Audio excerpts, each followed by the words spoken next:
What's up, хора? Добре дошли в моят канал.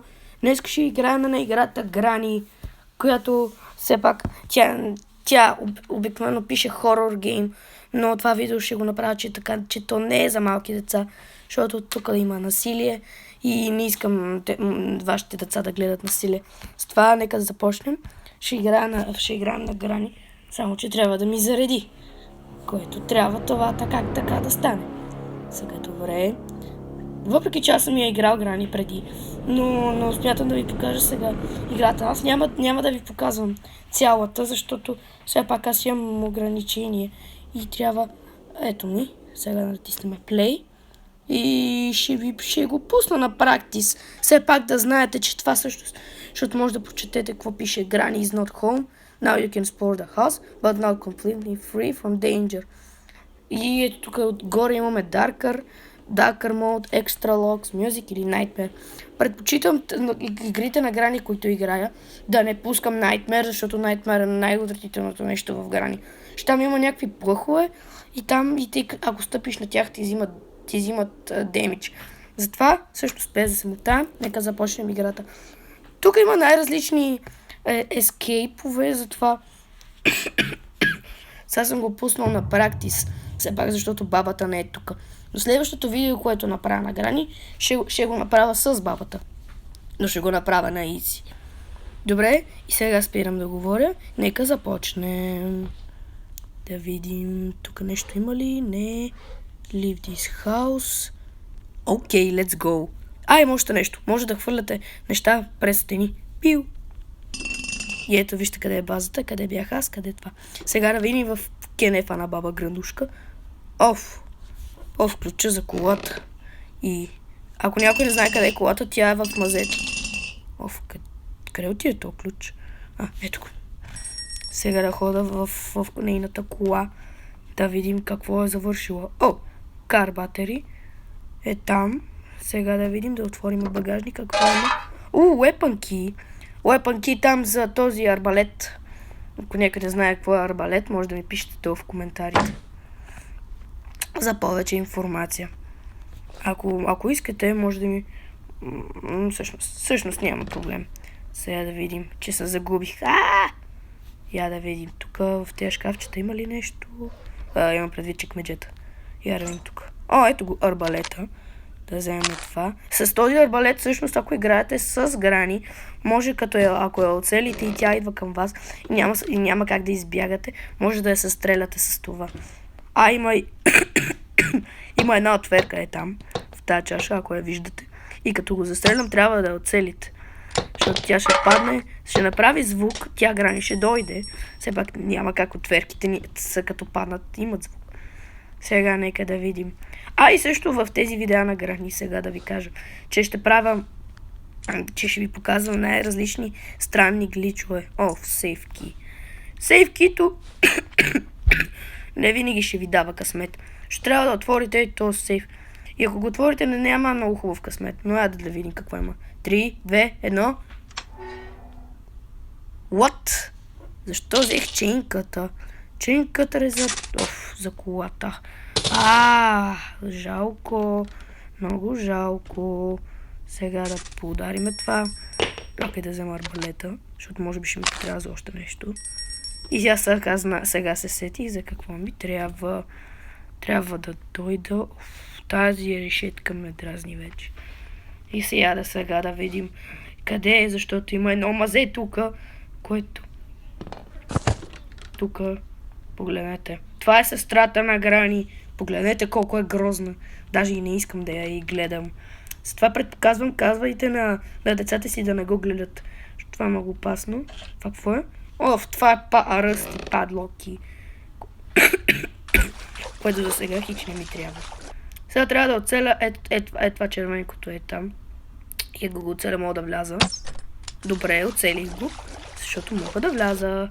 Какво имаме тук? Тук имаме месото за паяка горе. Но за това трябва... И фристо. Hello? Мисля, че видях един паяк. Където арбалет? Но за съжаление хора, аз обаче няма как да покажа цялата игра. Ще това на мен ще ми отнеме векове, докато избягам. Затова тези шкафчета проверих ли ги? Да, проверих ги. Тук да видим какво има. Тук, какво е това? Orange Handle. Тук има един бутон, където ви помага да вземете мечето. Ако играете с грани и като го вземете мечето, то ще почва да има някакво сърцебиене, което означава, че като вие държите мечето, тя грани или паяка, Спайдър Слендрина, също това е Спайдърман, но малко ме дразни това пак, защото съм играл. Какво? Това за колата, сега не ни трябва, книгата за сендли нагоре.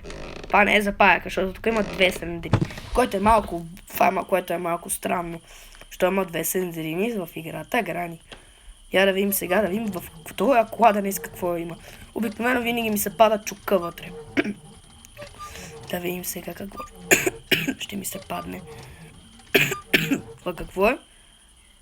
О, engine part. Това за колата. Колко неща ще ми се падат за колата. Това за пушката. Така. Я да видим сега тук нещо с това писмо. О, ето го special key. Може вече да ходим при тоя гаден паяк. който обикновено ни убива, защото ако минеш покрай пътя му, той ще види, ще те побегне и ще те изяде. Чак да те изяде, не! Ама започваш на следващия ден. И още ако никой не знае тази игра, всъщност ако някой да извинете, простете, може да ме питате долу, защото аз не знам много за нея. Но ако искате и други видеа, примерно като Fortnite, Minecraft, може да ме пишете долу. Ако не, може да кажа и Roblox, защото и Roblox разбирам. Но сега се чуда. Къде са? Намерих всичките части на предницата. Само сега трябва да намеря за задницата на колата. Имам предвид багажника. И сега да видим. Слагам го тук. Добре, ето, погледнете. Имаме всички части, но този engine part няма да се закати, няма да тръгне. Защото ето, влизаме. Чакай да се отворя багажника. Тук какво е? Тук каркито. Ето, тръгнем. Тук трябва да напълним и гориво. И като влезем вътре, пишете I cannot start the car yet. Това означава, че имате още много неща да правите, да намирате, и за да може да тръгне колата. Все пак това е едното избягване от къщата, защото целта на грани изобщо е да избягат от къщата й. Я да видим сега тук какво има. Диня. Тази диня, something inside is melon. Тук обикновено може да ви се падне най-различни неща. Но обикновено ми се пада Master Key. Това Master Key е за вратата, когато намерите всички части. Ето. Пускам я и иначе ако нямате нищо в ръцете си, пише This is a dangerous cutting tool. Но като сложите динята, ето. Обикновено грани има такъв ендинг, където тук ти го натиска и ти срязва главата. Но с динята, като дръпнеш ръчка, ето падна нещо. И ето спадна съм Master Key. Както винаги. И сега да видим в това тук, да го метнем. Погледнете, трябва ни още 3 лока. Трябва ни чука, падлоки и падлок код. Падлок код, чакайте, ако че не съм проверял тук. Какво се пада тук? Не. Като гледам, не е тук. Продължавам да търся. Тук е за спаяка. Но, съжаление, хора, аз обаче трябва да приключвам това видео, защото имам други неща да правя. Трябва да си едитвам това видео. Но иначе, за да не скучаете, аз ще продължа още малко. Ако не, още една минута. Още една минутка. Я да видим сега. Каква си принцеса, бе? Каква си принцеса? Ма не мога ме удариш, ха. Я да видим сега, да сложим книгата. О, боже. Тя пък. Добре, сядам от тази страна. И погледнете. И сега да кажа. Ей, здравей, Слендрина. Какво? Ти добре ли си? Защото като гледам, може би нещо ще повършваш. Но... Ай, добре, ще се за сега натам. Добре. Чакайте малко. Какво е това? Ренч! Трябва да намеря само газолайн газ и съм готов да тръгвам. Ето. Диконче. Хайде, изпли този ключ вече, бе. Няма да те чакам. Тази слендрина ще трябва да я чакам. Хайде по-бързо. Добре, ето го спайдърки. Но сега няма да го взимам. А ще го вземам малко по-късно. Което всъщност малко по-късно няма да стане. Защото имам и други неща да правя. Но все пак аз съм дете. 11 години, ако някой не знае. Ако не ми е разпознал гласа. Всъщност тъма има в видео. Чакайте малко сега. Така, вече сложих ренча. Единственото, което ми трябва сега е да напълня това за гориво. И за съжаление обаче хора трябва да напускам видео. Благодаря ви толкова много за гледането.